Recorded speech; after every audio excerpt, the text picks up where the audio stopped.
কালো টাকার ব্যাপারে আমাদের অবস্থান হচ্ছে যে এই কালো টাকার সুযোগ দিয়ে কিন্তু যারা নৈতিকভাবে প্রতি বছর তারা স্বচ্ছ আয় করে স্বচ্ছতার সাথে জবাবদিহিতার সাথে কর দিয়ে থাকেন তাদের প্রতি একটা নৈতিক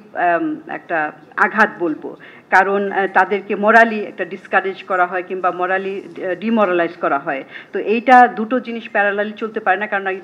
এগুলো করে কিন্তু আগে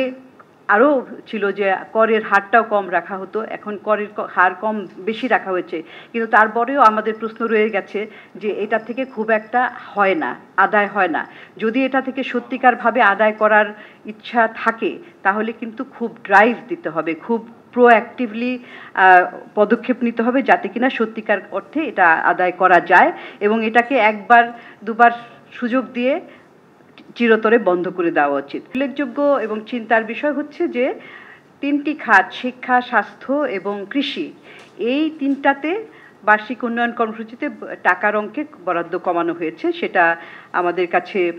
একটু উদ্বেগজনক মনে হয়, কারণ আমরা শিক্ষা স্বাস্থ্যতে বরাদ্দের কথা বাড়ানোর কথা সবসময় বলে এসেছি এবং কৃষি খাতে বিশেষ করে খাদ্য নিরাপত্তার দিক থেকে এখানে বরাদ্দ